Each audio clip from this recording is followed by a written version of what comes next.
Hey, what's up, y'all? For those of you who are watching on the restream, my name is Daquan Bowens. I'm glad that you could be here today. Just gonna wait a little bit while people come in.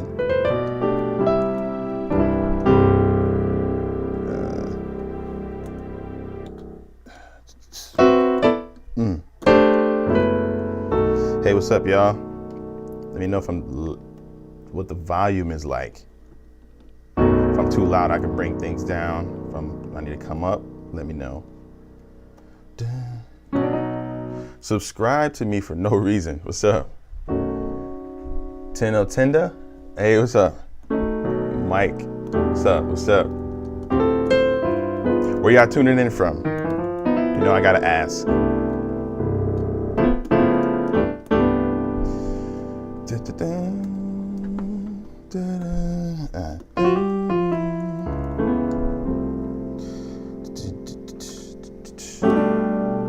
Where you guys checking in from? Maryland, that's what's up. Yeah, I'm from Syracuse. Syracuse, New York. ATL, Chicago, Mobile, Alabama. Got some family in Birmingham, Zimbabwe. Nambia, sweet. Nigeria in the house. Yeah. Today I want to talk about like Hanon. Hanon is like a exercise kind of thing, you know, exercise book that I purchased a while ago, you know, to kind of just practice the scale, you know, the information in there. I haven't went through all 60 exercises in there, and I don't think that's really, you know, the point. And I think it's just meant to be like a kind of a journey kind of thing that you do. Okay, I'm glad the sound is good. It's kind of something that you do that you add into your practice schedule. And I know a lot of people say that Hanon isn't musical, and by itself that may be the case. It's all opinion, but I want to kind of, you know, see if we can make it musical. I think being musical comes from the person, not necessarily the notes that you play. So if you are creative and you have a creative ear and are open to new things, I think you can make something sound musical. So I know there's like 60 exercises in here. The first one is right.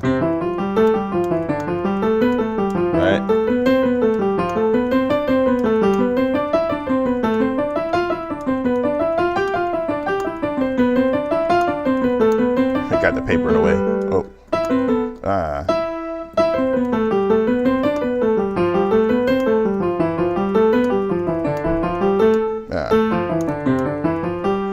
Right? I'm jacking it up, but I'm talking and playing at the same time. That's something that I still struggle with. Oh man. So by itself, you're like, okay. And then there's another one, the second one. I know you probably can't see it, but you know, it's the sheet music.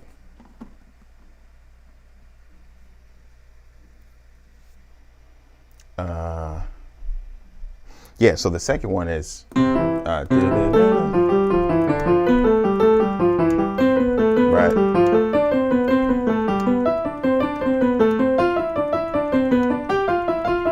And then it goes in reverse.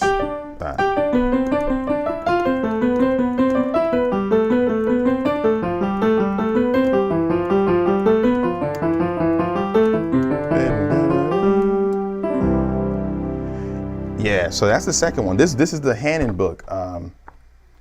I'll definitely link to it later after the live. So this is not my book. This is just a general Hanon book. Yeah, so it's just something that I use in my practice schedule. I still practice, believe it or not. So I definitely use a metronome. Make sure you use a metronome. So before I try to make it musical, I want to make sure it's in my hands. Like, where's my metronome? So I got it at 120. You probably won't be able to hear it. All right, so.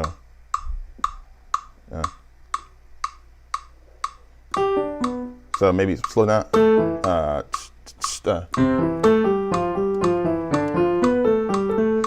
that's probably too slow.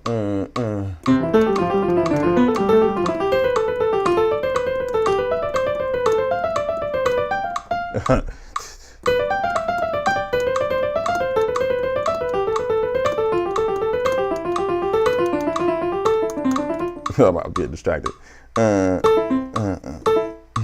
If it's getting too fast, if it's like just impossible to do, that means the metronome is too fast.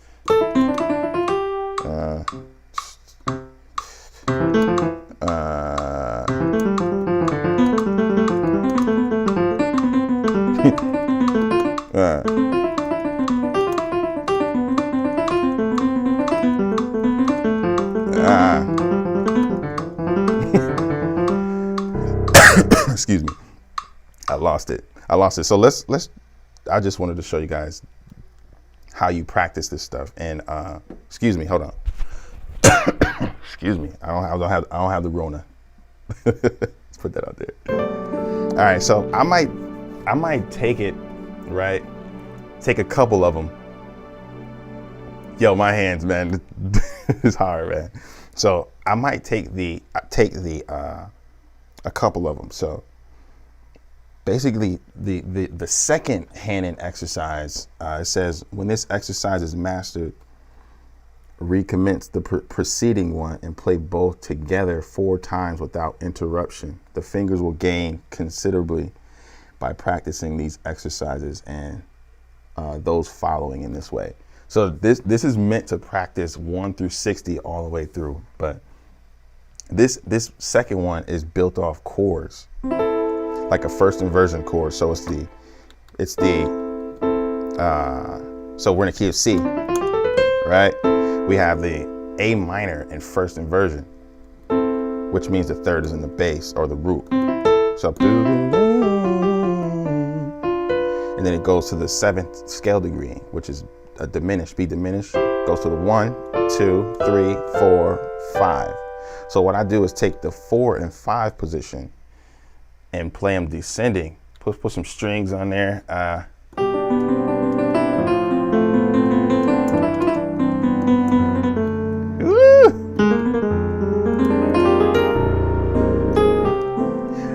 Put a 1 up if you heard the exercise in that move.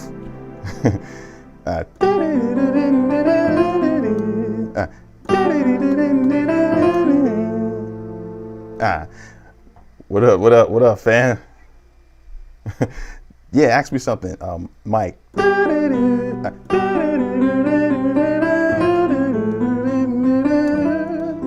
Yeah, you know what I'm saying? So I feel like people who can't, now let me not say that, but when you're learning something, the whole point of this lesson is when you're learning something, someone gives you something, it's not meant for you to just copy it in the same context and actually the same notes. It's meant to give you inspiration, and you should try it, learn it the way it is, and then figure out how you can put it in a musical situation. So just like this, you know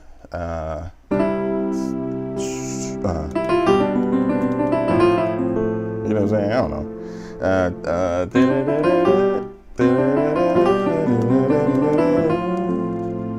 Yeah.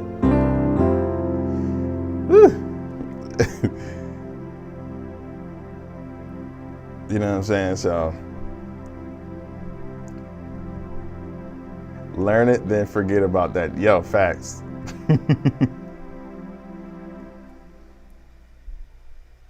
How long possibly will this last? I want to be here to about for about 20 minutes or so. I got food to get. I gotta eat. So 20 minutes at the latest. All right, and I'll probably be done with this one. You know, I say I'm not gonna be on here long, and then it turns into an hour.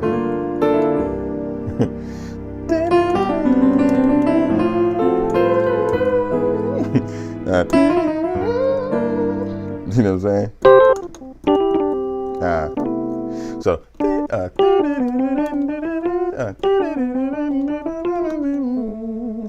So I did the first one.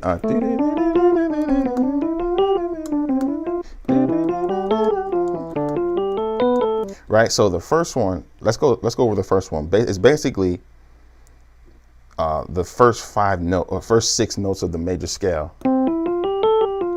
Right. But you skip wherever you start. Right. You skip a note and then you play the rest of the notes in the scale.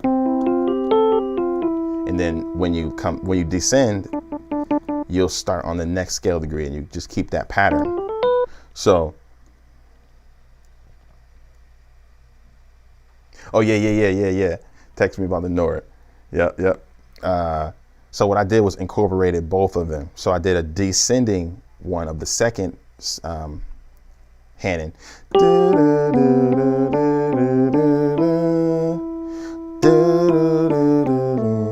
And now that's the descending part of the first Hanon.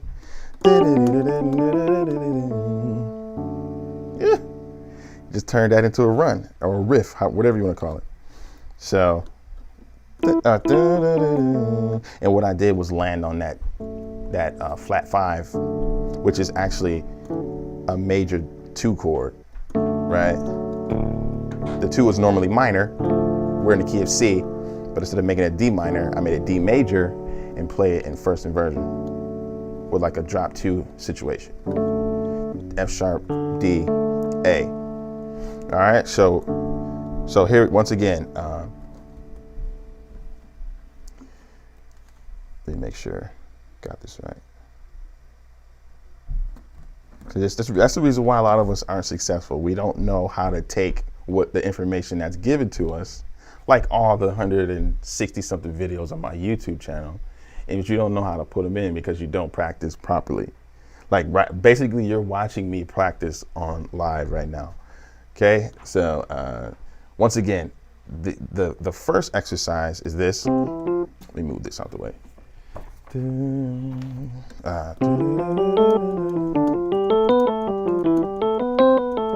Right?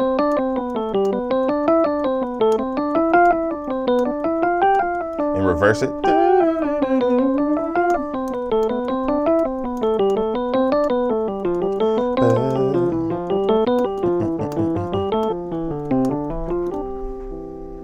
Yeah, it kind of ended a little weak.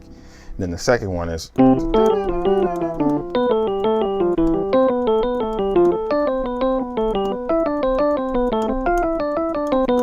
reverse. Oh. I should be practicing this to a metronome.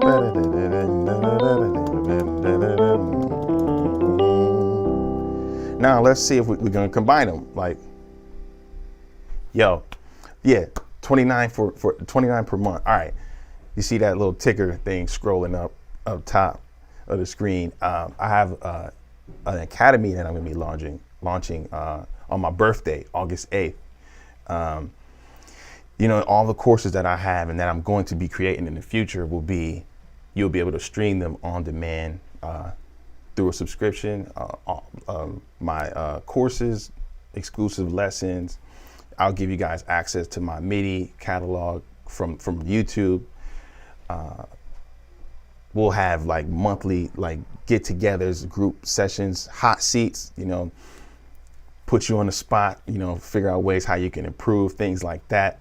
You know, one of the biggest things about growing on your instrument is accountability and having a community of people there that can help you take your plan to the next level. And when someone else is struggling and you see them, you're like, okay, all right, I'm not the only one dealing with this. You know, I wish I had access to this stuff when I was coming up as a musician. So it's available for $29.99.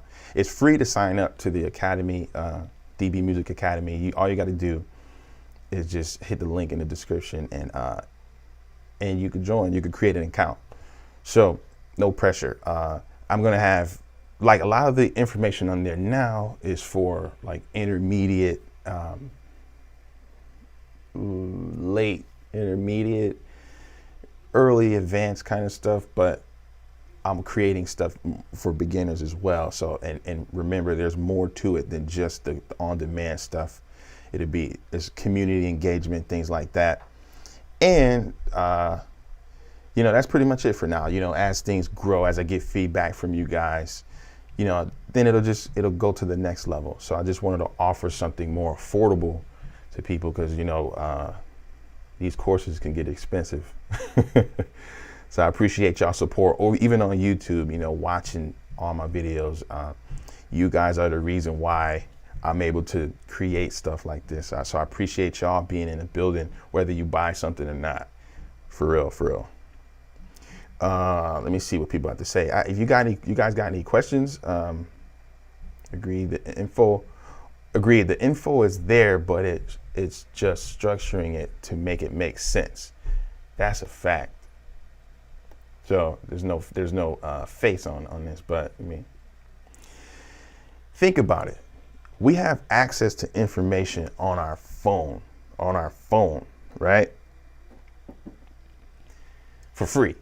Yet, most of us are still struggling, you know, as musicians. Why is that? Because information in itself is not the key to growing. It's accountability, it's structure, and it's focus. All right. So if you can watch all the videos all you want. A lot of us watch videos and it just becomes infotainment because you don't apply any of this stuff. You know what I'm saying? Even in the stuff in this video, you know, apply it. And this is easy. A lot of you say some of my stuff is too difficult. Here's some easy stuff. Apply it. And trust me, if you apply stuff and you stay focus on one thing at a time, you'll be successful. You can't be successful with anything by yourself. It wasn't until I took lessons, I really focused on one thing at a time. Like I would focus on the C major scale for like a whole month. And I didn't move until I couldn't get it wrong.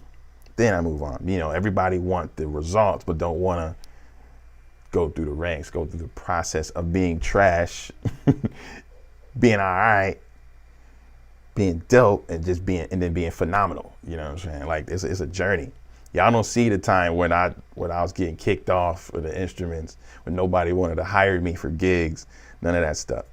You know what I'm saying? But what I did act like Michael Jordan. I had to go practice all summer, all winter, and wait until the next season. I had to put myself in position to be better, for people to see my progress. But yeah, I'm kind of going off. I don't see any questions. Let me see. I'll try what you're doing tomorrow. How will it?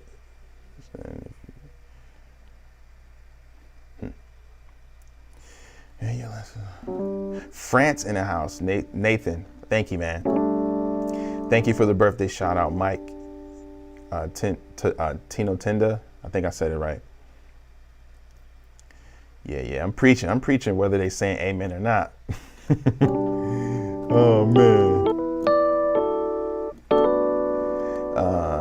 It's true, you have to apply what you learn about, and to be honest, your things are a bit hard. Well, that's true. But here's the thing with the channel. If you're just trying to get the free stuff, then you're missing the point of this. At the end of the day, I really care about teaching you guys and getting information out there, but this is also marketing.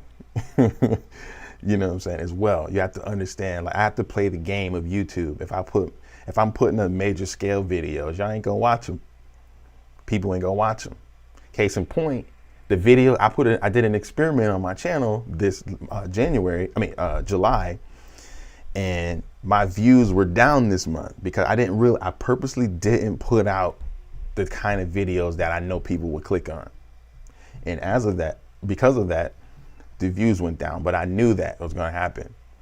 You know what I'm saying? So what I'm trying to say is, like, if you want easy stuff or stuff that you actually need at the state you are, you got to watch the videos. That lets me know that this is working for you. You know what I'm saying? And then, okay, now I can put these things out. But if how to play this advanced chord like Corey Henry is getting clicks, That's the kind of video I'm putting out. You know what I'm saying? If you want to learn the number system, if you want to learn how to play basic chords and how to make that sound advanced, then you got to click on those videos and actually apply those videos and engage with the video. You know what I'm saying? So just put that out there. And at the same time, when you learn something, right? Think about babies. You know, when they first learn no, they don't know what the definition of no is. They just heard you say it. You may not even know how to play these chords or know how to explain them. Just learn it. You learn it. Don't try to figure out how to put it in the song tomorrow when you barely got it down. You're a beginner. You're early intermediate. You know what I'm saying? Just enjoy the journey of learning. You know what I'm saying? Getting it down. You know what I'm saying? And then once the baby learns no, they just use it randomly. They use it in all type of random situations. You know, like, what color is your hair? No. It don't even make sense. But then you teach the kid, like, nah, that's not how you use that word. No means I don't want it or whatever. You know what I'm saying? And then eventually, after they keep practicing and using the word, they'll know how to use it in the right context. It's the same with music. Stop trying to figure out everything you learn. That's why you quit. You know what I'm saying? Just learn it. You know what I'm saying? If you knew what you needed to learn, you would have been there by now. You wouldn't be watching all these videos on YouTube. You know what I'm saying? So that's my rant on that. And that's something I actually went through, and that's something I had to learn the hard way. Hold on. Tanashi. Wow, thank you, sir, for the insight. I'm helped watching from Zimbabwe, I believe. Wanted to ask regarding to what you said earlier. Is it okay to focus more on F sharp, but rather learn all 12 keys? All right, so one of the mistakes musicians learn is trying to learn theory too much. You're trying to make sense of everything. Like I said earlier, if you are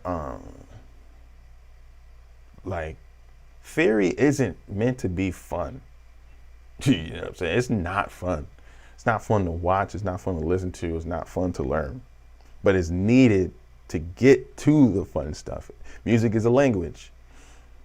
How can I speak to you if you don't know how to speak the language?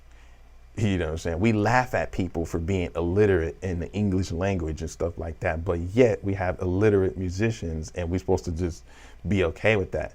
No, you need to learn how to speak the language of music. You know what I'm saying? So, but to answer your question, I would say focus on learning songs in the key that they are written in. Matter of fact, don't even worry about the key. Like, I don't know if you perform or not. So I don't know what your musical situation is. So I know, like, sometimes if you got a performance, it's hard to like practice because you're always on the hamster wheel of trying to learn the music for the next gig or performance. But learn songs, build your repertoire, and that way, when you see these songs, learn, So let me see if I can put this in context. So, Break Every Chain, for example, is in the key of A. Right? There is power, F sharp minor, in D major, and then G, A, Jesus, right? Okay? So let me see if I can put the chords on the screen real quick to show you what I'm talking about, to better illustrate what I'm trying to say. But eventually you'll notice that different keys have the same chords. So F sharp minor, I'm writing it on the screen. It'll show up in a bit. D major, A major, E major, right? Bang, right there. So that's Break Every Chain. Popular song. It's old now. Everybody sung that song to the ground, ran it to the ground. right? So if I go to the key of E, the key of E major, right? F sharp minor is in the key of E major, right? D major is the flat 7 of E. 1, 2, 3, 4, 5, 6, 7, flatted, and it's D. A is the 4 of E, and E is the 1. So these chords are in the key of E, even though Break Every Chain is in the key of A. So that's why it's better to learn songs. And when you're practicing and you're not in the, trying to just learn a song for the next performance, you're actually trying to learn your instrument, spend time with your craft, you'll pick that up. You're like, oh, okay, wait, F sharp, these are chords in the key of D. F sharp minor in the key of D is the 3rd. D is the 1. A is the 5. E major is the 2, but just the chord is switched. The 2 is normally minor, but sometimes an E major is played in the key of D. So you're like, oh wait, I can play in the key of D. Let's go. Let's keep going.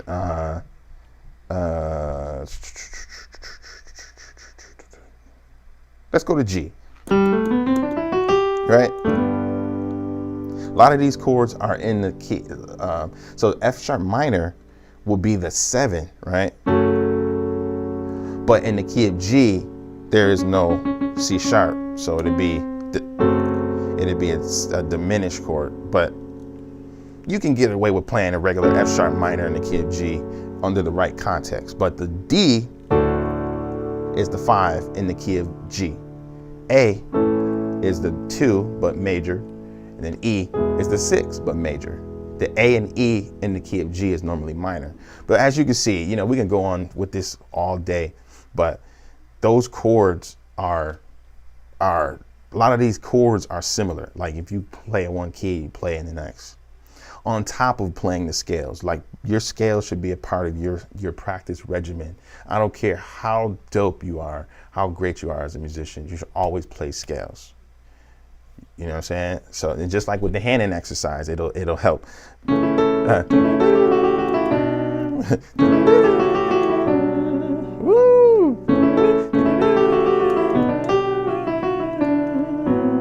I don't know, I'm just messing around.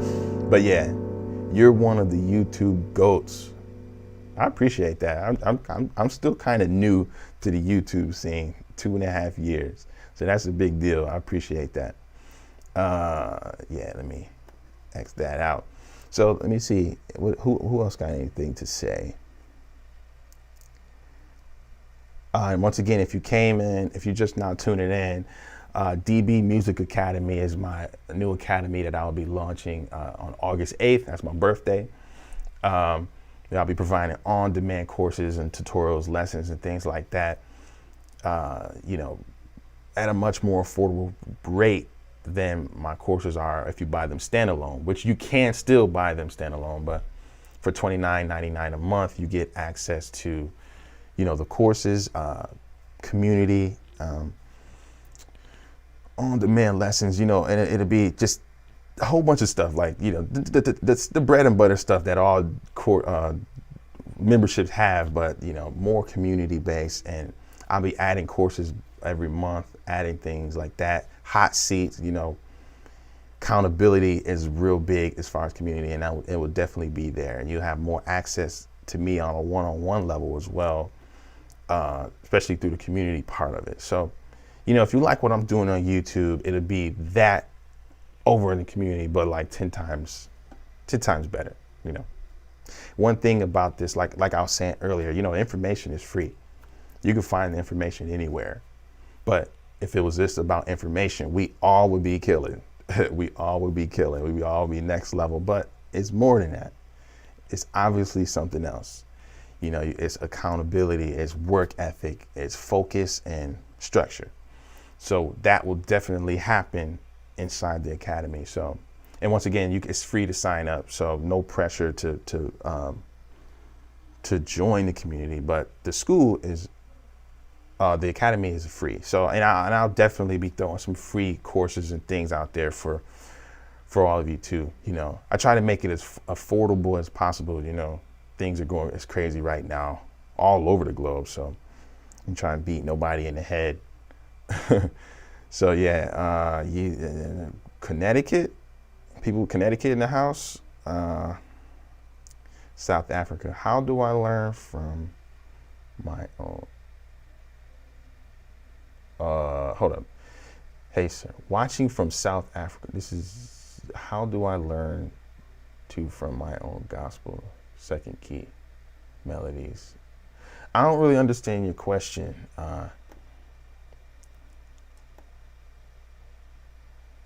Let me see if I can put it out the way. Yeah, I don't really understand what you're asking. So yeah, let's move on from that. Okay. You are saying it's better to learn songs in the key they were sang in. Is that the way you'll indirectly learn all keys?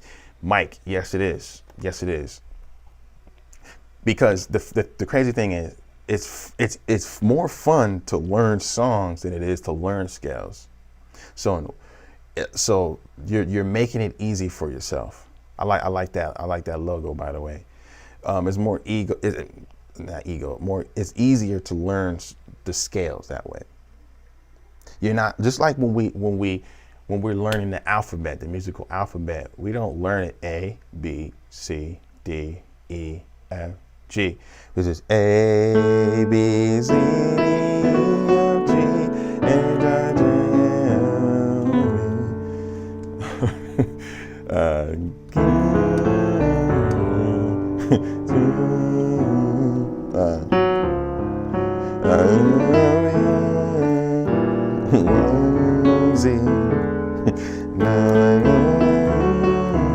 You know what I'm saying? You learn it by the song. You memorize the song, not just the information by itself. When you learn it in a song, it's easier to commit to your memory. That's why it's easier to just build your repertoire up.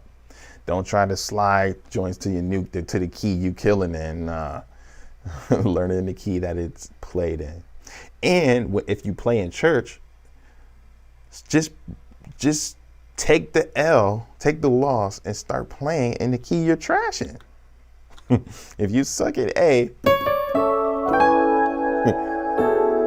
you know what I'm saying? Just open up your service in the key of A.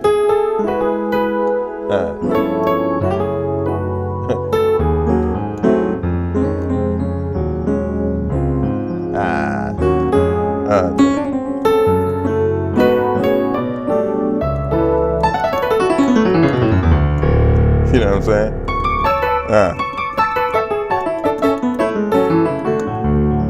You know what I'm saying? And then eventually, you know, you might go down in flames. It might be trash, but you won't know. You won't get better at it until you do it. So, yeah. Hey, this is. I find it difficult hearing where the singer is moving to. What area can I improve to change that? Ear training. So I put out a video yesterday, ear training quiz. Check that out. Well, just type ear training quiz 1, and you'll see it on my channel.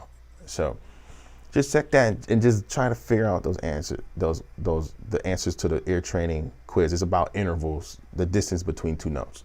So you need to practice that like in your own time. Don't, and you know, so for example, if you hear, right, that's a major third interval. So now when you hear a song, if you know where that third is, for example,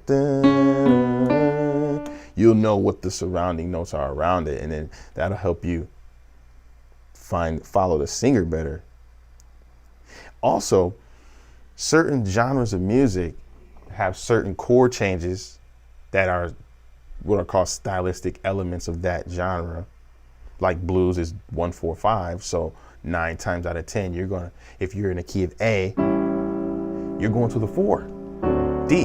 So it's kind of a little bit of theory, but in using your ear at the same time. But definitely start with practicing intervals, learning intervals as far as ear training. Mike Jr. All right. So is the trumpet the hardest instrument to play? I tried to play trumpet. No, I tried to play trombone. That's difficult.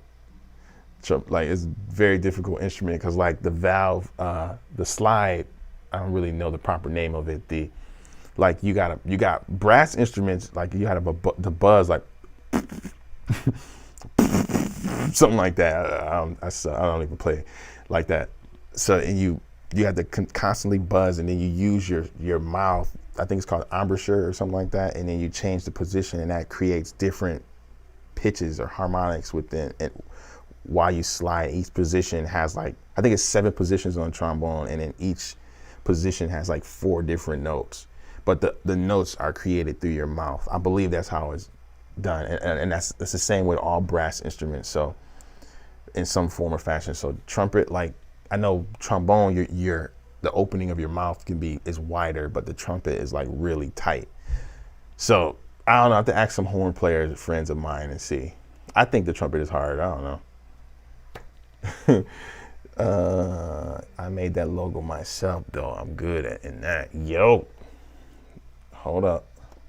If y'all need logos, holla at the homie. That's dope.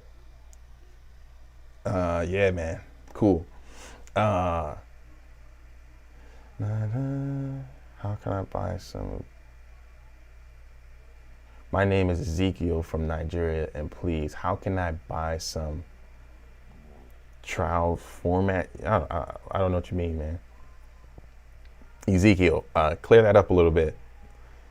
Ballad keys. Hello from Panama. Oh, Panama.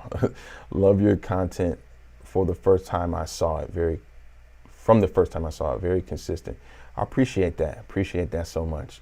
I really strive on being consistent, not just from a content perspective, but just in general. Like, as a musician, man, like, one of my weaknesses is procrastination. You know what I'm saying? Like, I've been trying to really improve on that. So, like, that's why I've been, like, committed making content. Like, a lot of this content stuff is for me, actually. Like, I just want to prove to myself that I can stay committed to something. Like, no matter how good you are, man, you're always going to struggle with consistency. You just got to find that why. Why are you doing what you're doing? And that'll help push you through. But I appreciate the love, Ballad Keys. Joshua Knight Productions. Man, I ain't see you in a minute. What's up? Do you still get nervous playing out at a big event? You know what a big event is? This YouTube channel. I get nervous every time I go live. Like, right in the beginning stage. As soon as I hit that live button, I'm like, oh, dang. All right, it's going down, mistakes and all. Yeah, so I do get nervous, man. Especially, I get nervous. Well, it's kind of like a jitter. Like, okay, all right, I get another chance to play. You know what I'm saying? But sometimes I get nervous. Feel like I kind of psych myself out. Like, the mental part, the mental tenacity or toughness is one of the toughest things to master. Like, being tough and not let not let yourself psych yourself out. I hope that makes sense. You know what I'm saying? So, like, I think sometimes nervousness comes from my opinion, or at least my experience, the nerves come from being unprepared and feeling like people are not gonna like what you do. You caring about what people think too much, especially other musicians. So the short answer, yes, I still get nervous, and I feel like that's a sign of humbleness. If you don't get nervous, then the gig or whatever you're doing is not challenging enough in some way, and it's time to let it go. No matter how big or small the gig is, if it's not keeping you on your toes, it's time to get a new gig.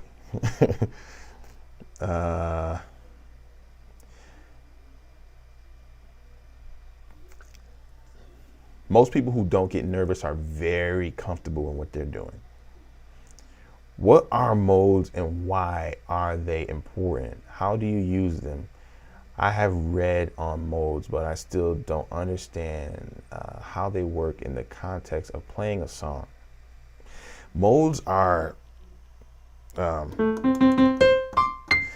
simply put it, right? Modes are different positions in the major scale, right? I get some of them mixed up. The first one, let's go to C sharp. I think this is Ionian, right? The one, and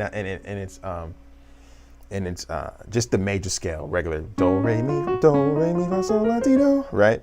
The second one is Dorian, same notes. You just start on the second scale degree. Phrygian, one of my favorite ones. Lydian, right? Mixolydian. Aeolian, I believe, is the 6, which is the same as natural minor, and then Locrian is the 7, right? So there are a couple ways of going about it.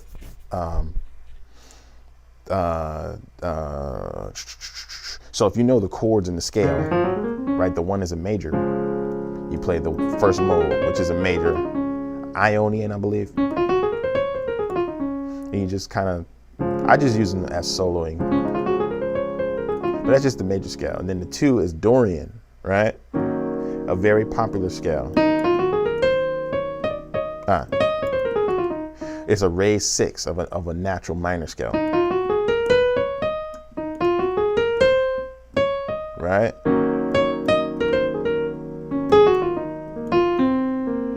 and then the third one is Phrygian. This is a minor, right? Right. So I like, for the Phrygian scale, I like to play a sus4 chord. That's a very popular thing Chick Corea does.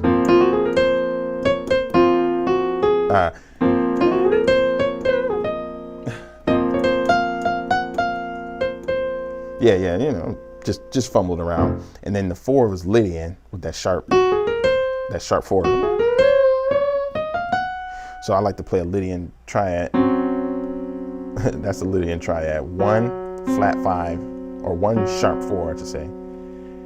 5, right? It's that Lydian chord right there. So, right, and then the 5 is Mixolydian, which is the dominant scale. It outlines a dominant chord, right? And then the 6 is minor 7, natural minor, and then 7 is a half diminished. So when you're playing a half diminished, you can play a Locrian scale.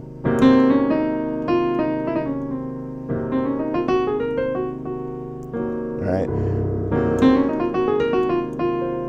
Right. Well, I look at the Locrian scale as a, wherever chord I'm on, I'm playing a C, minor 7, flat 5, or a C half diminished.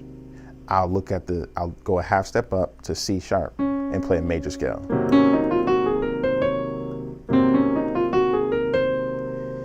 So that's basically modes. That's all I really know, honestly, about modes, or that's how I use them. So, so for example, so if I'm playing C minor,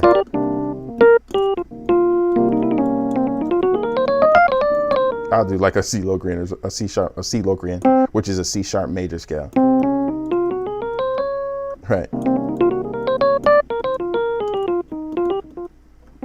No, you know, just experiment. That's stuff like that you have to experiment with. I hope I gave you a little more insight on that.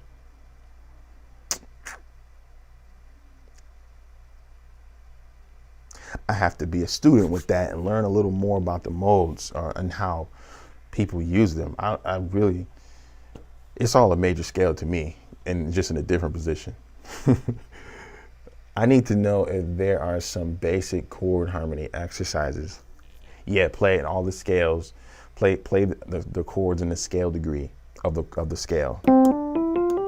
C major, D minor, E minor, F major, G major, A minor, B diminished. So major, minor, minor, major, major, minor, diminish. You could do.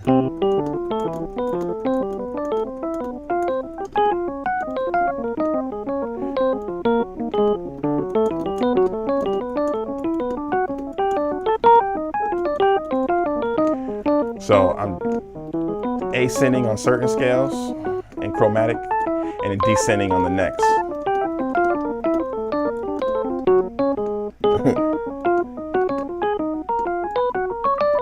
Shout out to the people who can play and talk at the same time.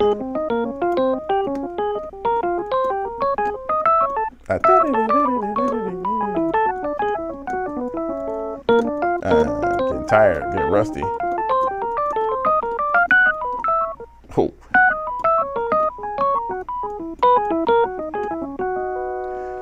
You know, yeah. So, and then one thing you could try also is just, if you want to use basic chords to build harmony, bigger harmony, just stack major chords. B major in second inversion over an A flat major second inversion. Can create some cool harmony with just thinking of basic chords. See, you got to take the basic stuff, like I was saying earlier, take those concepts and practice ways. Think about different ways you can apply these things. 'Cause a lot of stuff I do is just a bunch of simple things just combined into something that's relatively complex. Like in my opinion, I don't think the notes that I play are complex. I just think the approach, the technique, the feel is somewhat complicated, just in my opinion. I don't read notes. Is there any video material you can recommend that will teach Hanon book exercises? Yeah, well, I can give you a little music theory real quick about reading music. The great thing about Hanon is that it's all in the key of C, all white notes for the most part. I mean, well, the end of it gets a little crazy, but basically it's in the key of C, right? So, you know, the bottom clef, the bass clef, right? Matter of fact, let's start with the treble clef. The top clef, is separated by lines and spaces, right? The lines is E, G, B, D, F. Every boy does fine. Wait, every good boy does fine. Yeah, every good boy does fine, right? Those are the lines, right? And the spaces from bottom to top spells face, right? So one way of learning and memorizing stuff are songs and acronyms. So learn every good boy does fine, right? That's a part of learning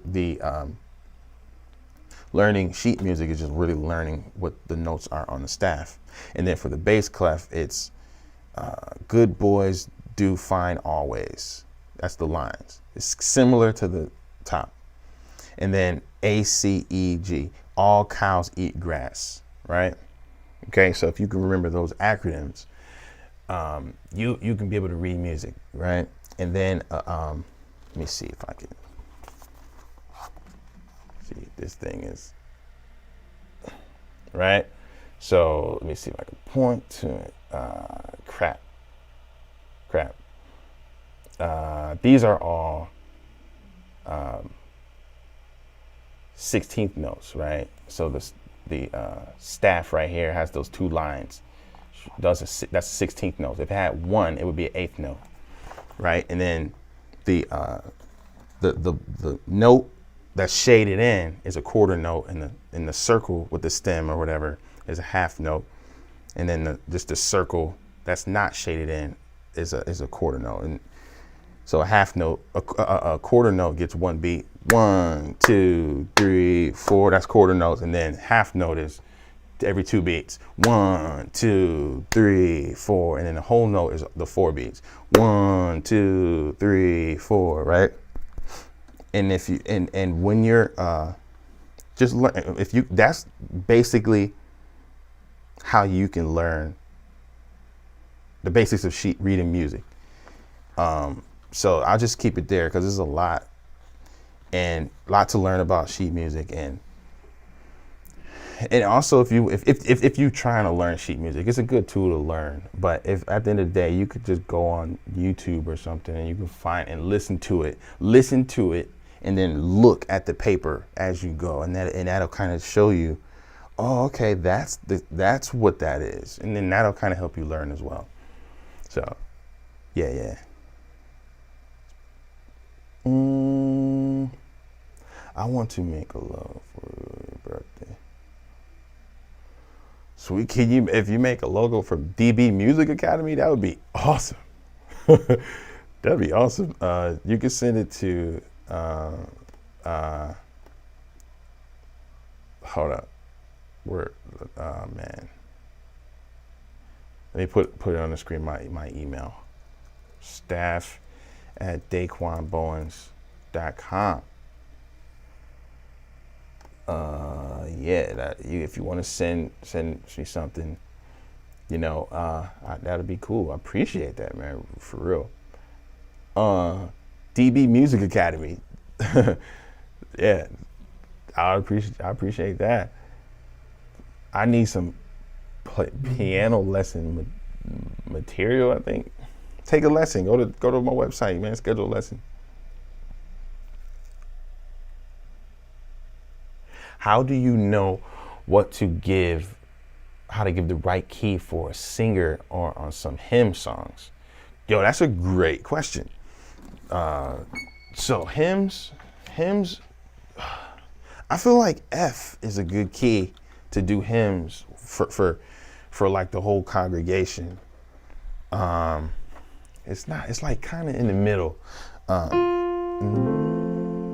So I feel like anything higher, like sometimes like C sharp and stuff, like that can be really low, depending on the arrangement of the song. I don't have my hymn book next to me, so let me think of a hymn. So something like Holy, Holy, that might be too high. So, wait, what am I doing? Wrong song.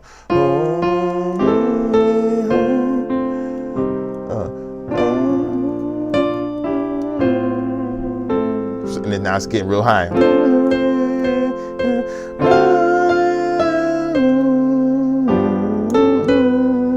My bad.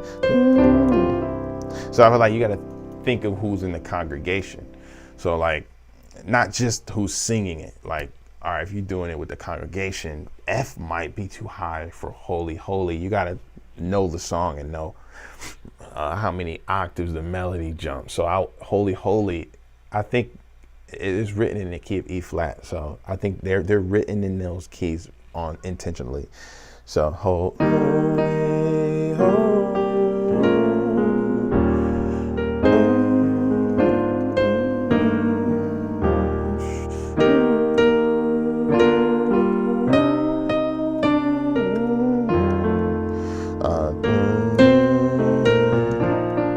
Right, and you think F and E and F, E flat and F are just a whole step apart, but that half step difference could be the different, like a big deal, that whole step. So you have to kind of know the song, know how the range is of the song and what would be comfortable for most people. Like if you got a bunch of dudes in your church, for example, you got this men's conference or something, and then y'all doing Holy, Holy, Holy. I'll bring that joint down to like B. Holy, Holy, Holy.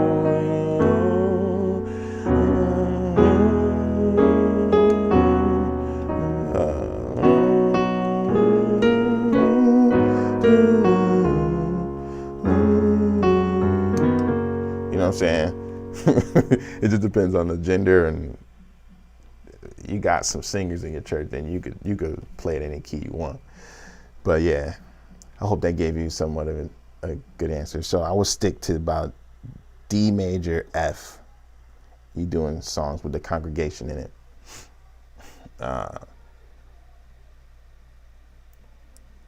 Please help me by elaborating more on pentatonic scales and how to use them.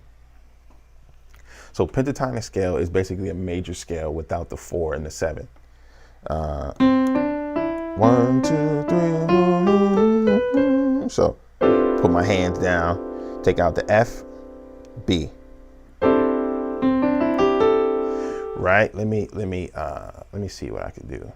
I got some illustrations that I can do to help. Yeah, those are bread and butter scales right there. Seriously, like pentatonic joints, like you start wanting to solo and stuff like that. There we go. Let me see. So this is live, so let me, it's gonna be real edgy. All right, let me bring that down a little bit. So this is the C pentatonic scale, right? So I'll do something like, so when you're playing the pentatonic scale works on any chord in the scale you're playing. So the pentatonic comes from the major scale, right? So if I'm playing a 2, you just kind of just dance around with notes on the scale.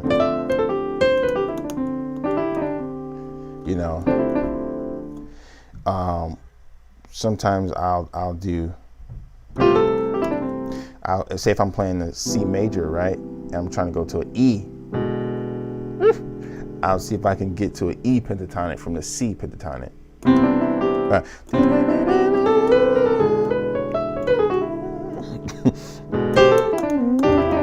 Oh my God, what was that?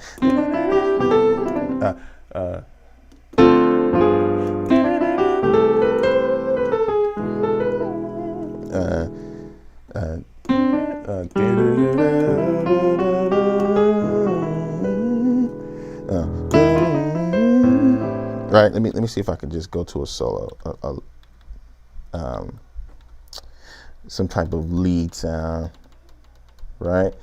The thing about it is some of these things sound okay by themselves, but it's about connecting them, right? Let me put the E in there too. Hold it. Hold your horses, y'all. I know y'all impatient, but I got you. Got the E pentatonic in the house. I love the E pentatonic. I use that every chance I get. All right, let me see if I can get it real nice and snug. Get it right and nice and snuggly. Sweet. All right, so what I'll do, right? I'll start with the first scale, the bottom, C. G, A, C, A, D, what? G, A, C, D. I might use the pitch bend up to the E. And I'll just go away from the scale, chromatic. Now I'm on G sharp, which is the third of the pentatonic.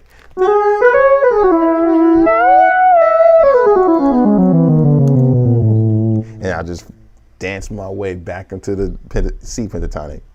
You know what I'm saying? So things like that. Try to connect. Pick two pentatonic scales, right? That you can dance back and forth with. And now you can come up with some cool stuff.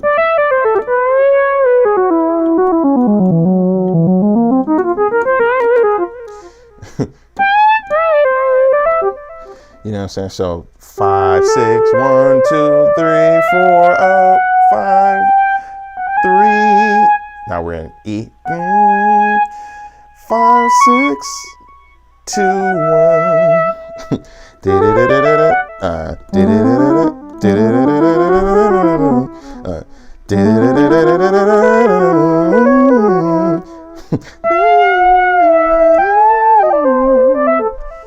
Yeah, might have to do a lesson on solo and with these scales. So I don't know, I'm just kind of messing around. I hope that helped out, man. Ask them ahead of time. Or wait until they start singing. You're answering the question before you warn. Ask them ahead of time or just wait until they start singing. That's why it's important to know all your keys. I grew up playing behind a lot of singers on the spot. Bruh, Warren, I might have to send you a Cash App for that knowledge. That's a fact.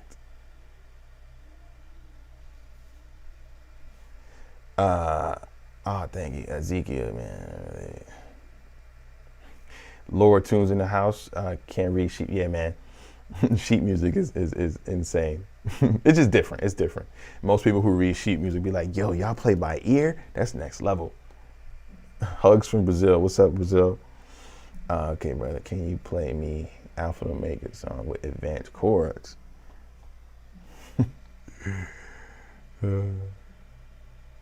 Damn, I can't read sheet music.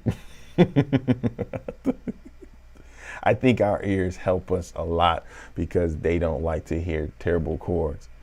Is it bad that I can play instrument fluently but can't read? It feels like speaking a language but can't read in that language. All right, I'll be going off now. I'll make a logo for the Academy and send it to your email. I hope you see it. Take care, man.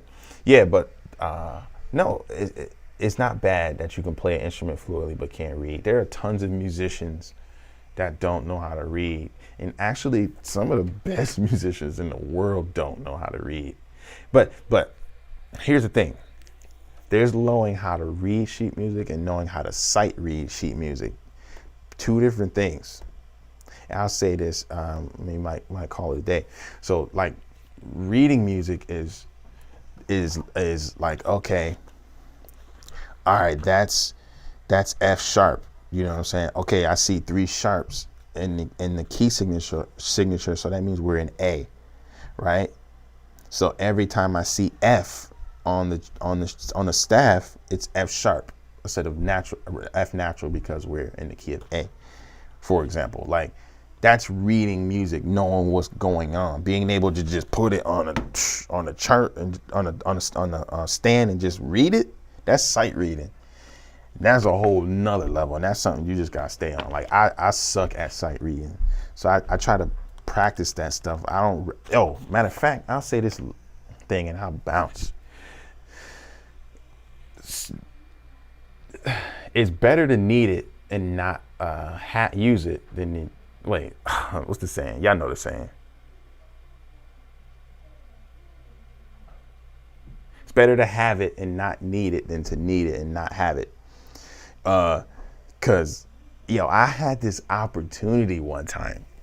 It was someone I can read music, but I need some time with the material. So I couldn't just flop it in my face and just make me beast on it. So this dude hit me up, a friend of mine. He was like, yo, I know you read music. I can't read music, so can you do this gig? And I'm like, okay, what's the details? He's like, yeah. So you're gonna play the rehearsal is an hour before the show. The show is 20 minutes. It pays $650. Yo, $650 American dollars for 20 minutes is insane. I'm like, okay, yeah, cool. I got it. I'm like, okay. Matter of fact, I didn't know the rehearsal was the day of. I was like, okay, when's the rehearsal? And he was like, the day of. I was like, okay. He's like, okay, can I get the sheet music in time? He's like, oh, nah, they said they'll give it to you when you show up at rehearsal. And I was like,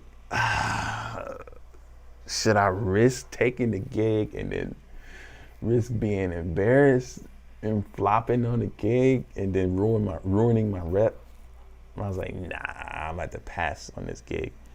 So I'm like, yo, long story short, man, there's a whole different type of money when you read music. Like a lot of those shows that Adam Blackstone, Basic Black Entertainment, like the bands for all those award shows, American award shows and stuff. Them dudes got a whole sheet music, whole chart, like a whole it's all structured. Like, and then like American Idol, they're reading charts. Like, you need to learn how to read charts. Like, you don't have 50 weeks to prepare for the song, especially when the episodes are every week and they airing and you on TV. Like, you gotta follow structure. Like, this ain't time to show my chords. Show me the chords you learned from Daquan YouTube channel. Nah, you gotta play the gig. And then it's quick, and then you messing up the gig, you get fired. Like, you know what I'm saying? So like, my point is, like, if you want, it depends on the type of gigs you're looking for, that will determine whether or not sheet music is something that you need. I really enjoyed this session. Appreciation from Tazania. Sweet. How can I prepare to be a touring musician? Learn the music. So, respecting the song. From a musical perspective, respecting the songs, learning the songs, having a good ear, right? From a practical perspective, touring, you're performing like 2 hours of the day, and the 22 hours you're spending time with people. So, like, the biggest part of touring is being a good hang and being responsible, being consistent. People don't got time to babysit people. I almost cussed on that one because I take that personal. Like, people don't have time for babysitting. Like, you out here partying all night. The bus leave at 6 o'clock in the morning. You need to be there or you get left. Time is money. You know what I'm saying? So, like, the biggest, and being a good hang and adding value, being a good player in itself is not valuable. Everybody and their mama is killing. I could call out about 4 or 5 of y'all that's killing, that's watching right now. You know what I'm saying? Everybody's killing, but you have to bring other things of value. For example, for me teaching and doing YouTube and doing content for 2 years, I've gotten some really good or decent at video editing and creating content and stuff like that. So I'm a great musician, and I can offer some free content that comes with the package of me being there. I'm gonna get work all the time. You know what I'm saying? I know how to adapt to the situation. You know what I'm saying? Like, you'll rarely find me complaining about songs being whack, because I know that I'm good enough to make anything dope, anything great. So I feel like that's not arrogance, that's just confidence. I just know what I bring to the table, and I think stuff like that really matters in the long run, because when you on tour, that's not fun. It's not fun at all. And I don't want to, like, because most of the time you're hanging with people, and then you have those A-level tours, the tours that we all aspire to be, and then you got the regular musician tours, like the tours I've been on. Like, it ain't no spending the night in no in the 5-star hotel. Now you sleeping y'all all chipping in and going in on Motel 6 on some rundown motel. You know what I'm saying? And hold on, my wife hit me up about the food. It's going down. I'm about to try and get me some lobster and shrimp.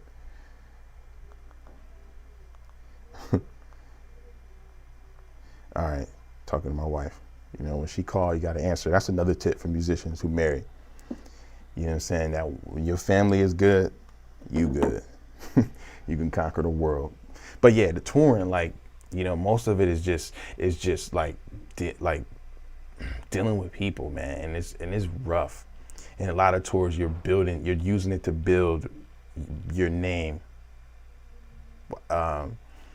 in other cities. So it's gonna be a lot of rough. It's gonna be a lot of doing shows that people don't know you.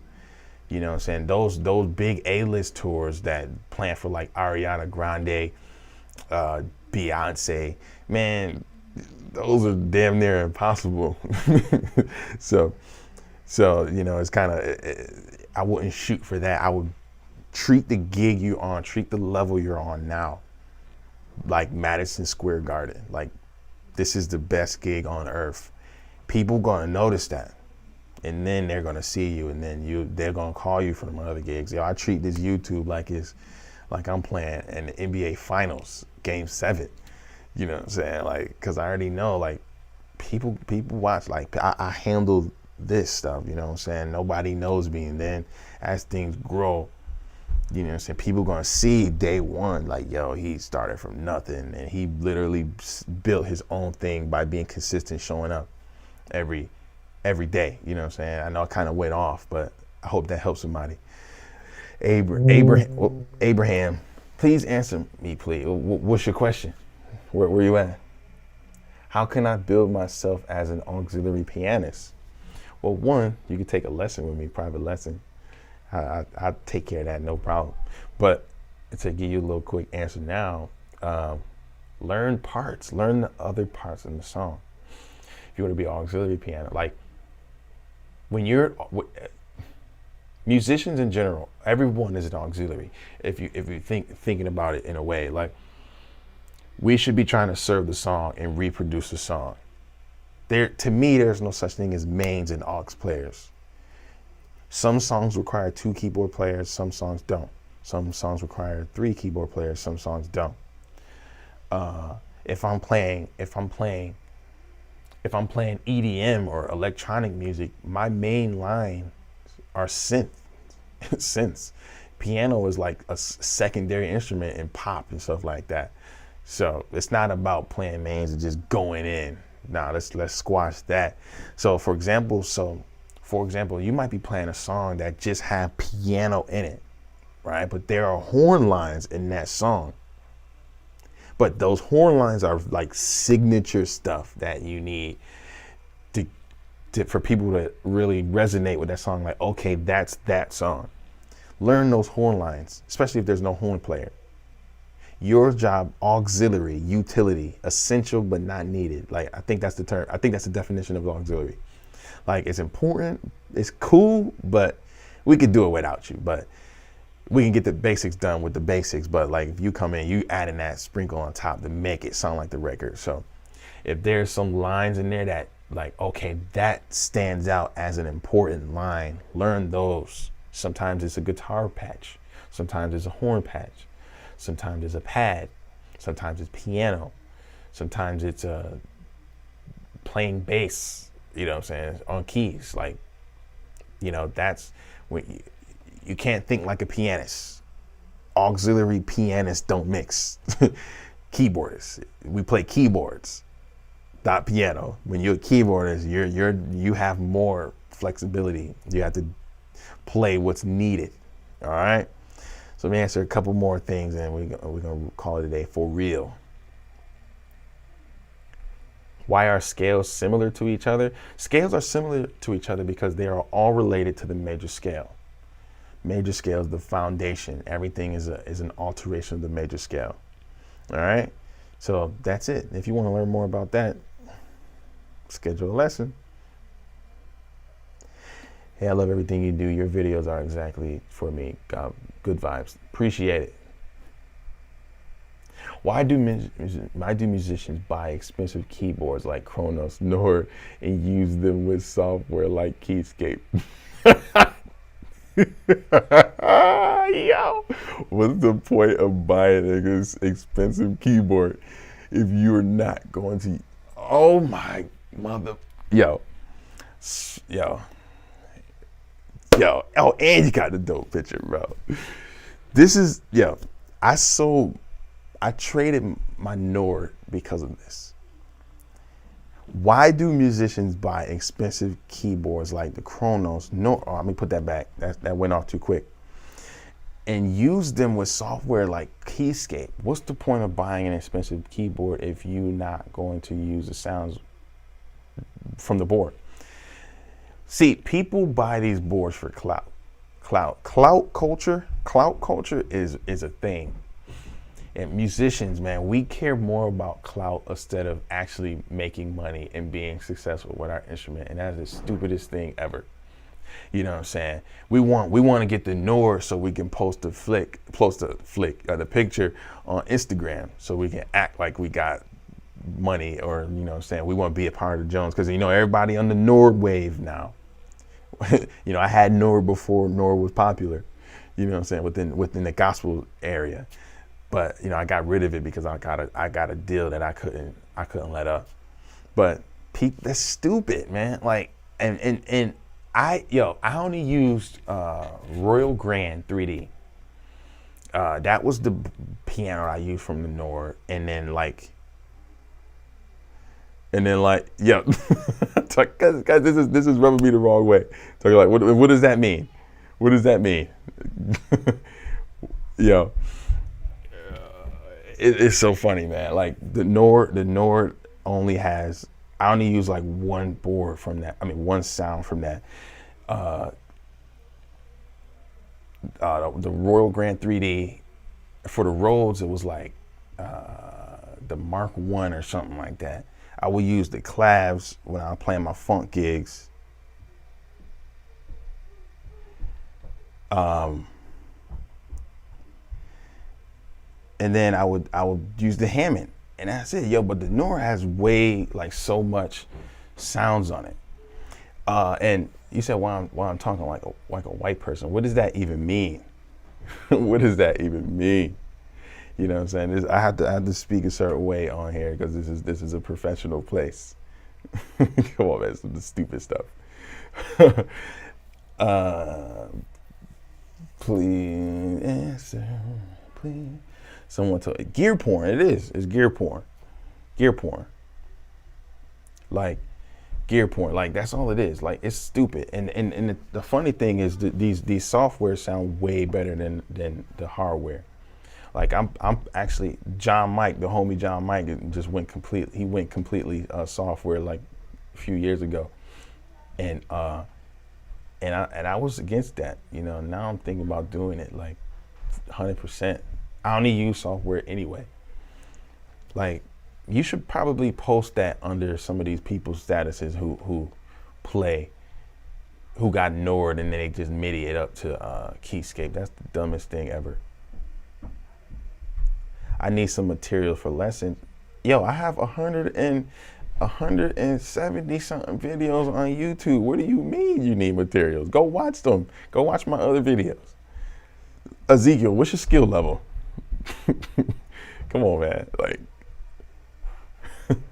come on, man. See, that's the problem. That's the problem. See, we addicted to just new content. We're addicted to the new content, and it just becomes infotainment. Information, entertainment, put it together, infotainment. You know what I'm saying? Like, actually, I got tons of, I don't even need to put a new video up. I don't need to put another video up because I have all the content you need. See, but I know the mentality of everybody. That's why I keep throwing the heat out. I already know. I throw my good stuff out on YouTube because I already know you ain't gonna learn it because you're addicted to the next and to the latest thing. That's why some of y'all are subscribed to like all the gospel tutorial channels. I see y'all commenting on the same stuff. Like, do y'all have any time to practice?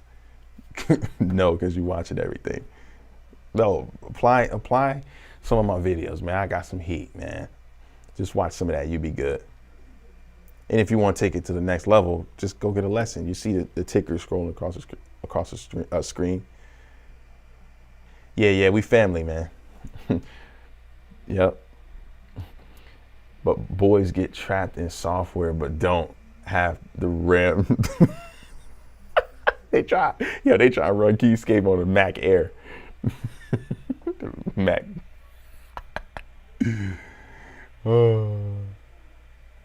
What are the necessary steps to be a producer and to produce your own music? Well, step number one is to listen to the music that you want to produce and play. Study all the instruments. You're not just a keyboard player anymore or piano player. You're a producer. You have to think about every single instrument and get software that resonates with you. Get software that resonates with you. It could be Studio One. That's I love Studio One and Ableton Live. Get that. And then learn how to use that program, and then get you some couple plugins that you can sound good with. Don't try to get every new plugin that come out. because you ain't gonna use it. I have tons of plugins that I don't use that I won't say wasted money on, but I didn't need it. I'll find ways to use them, but I can get a lot done with just a couple plugins. Keyscape on a Mac Air Go. Yo, it won't even open. Sir, I need lessons, sir. I want to build myself. Do you want, what kind of lessons you want? Look, you don't value things that are free. Come on, I'm about to preach the word.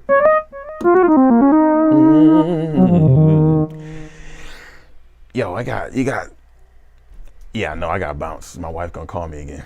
Yeah, like you don't value things are free. It's a mentality. That's the reason why we are stuck, is mentality. It's not information, it's mentality.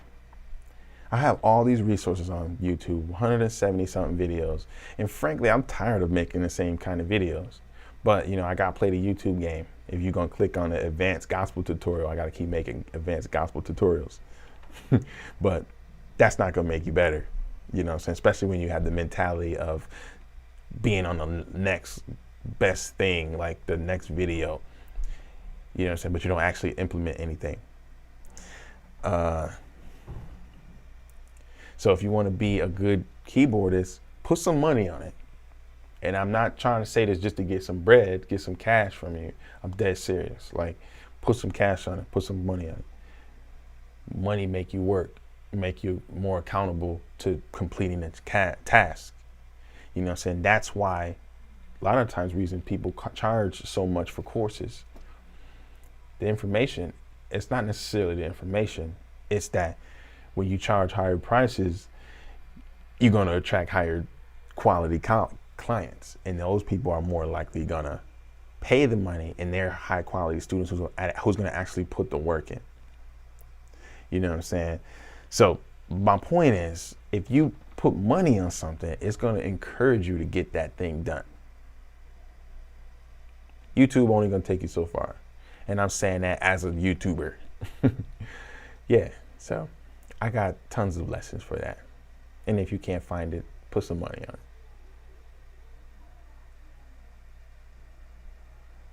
Thank you. Oh, man,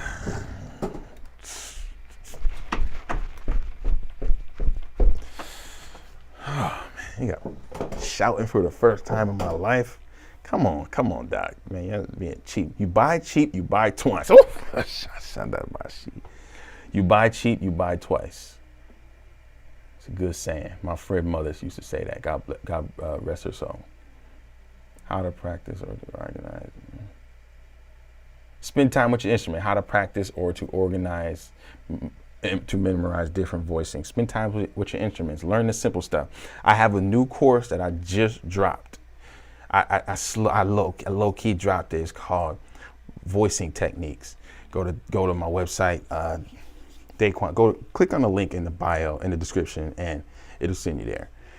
All right, so he want free 99. Free 99.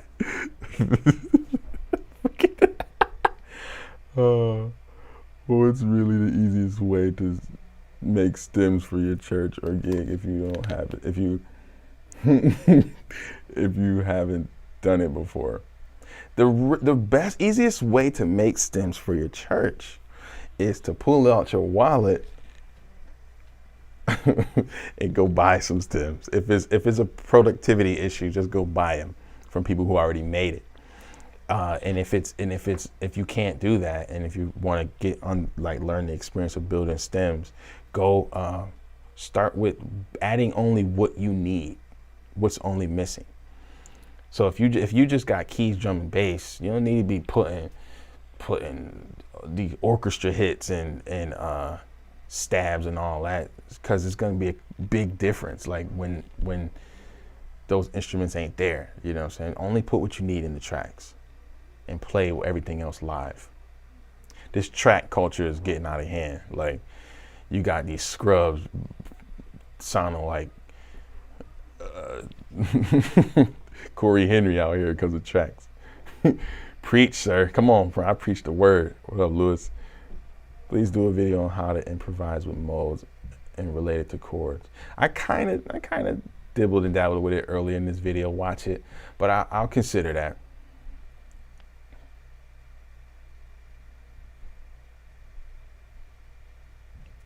Thank you. Lessons ain't your problem. It's you need coaching. Like I do all that, man. Matter of fact, if you want to schedule a little coaching session, I got you, because I'll let you have it. I made somebody quit one time because I let them have it so hard giving lessons. They wanted all the fancy stuff but couldn't play major scales. I'm like, bruh, you trash. Trash is when you know you ain't doing right and you don't want to get better. Trash ain't going through the process. No, it's when you know you're messing up and you're not listening to the people who've already been there. See, quit, because most people, that's the problem. Yeah. So I just caught the spirit up. But yeah, I'm out. Let me go spend time with the fam. I need to go get these crab legs, get these lobster. Man, we're gonna eat good tonight, man. I appreciate y'all. Thanks for supporting the channel. Thanks for everything. If you can support me by doing these couple things right here, go sign up for the Academy. It's free to make an account. And when I launch the membership, go join that. You can do that. When I do my lives, send a super chat. That helps support the channel. Send a donation. Watching the videos. Don't just watch my videos one time. Just watch them things. Watch those ads. You know what I'm saying? That help your boy out. And just support the channel. Tell everybody how great this channel is. That's how you can support me, man. And that's all I ask for. I got family to feed. I got 2 kids. My daughter, who's gonna be the next pianist. She love it. She hungry. She interrupt all my videos. So I just, if you guys want to support, that's how you do that. All right. So I appreciate y'all. Take care, and I'll see you soon. Oh yeah.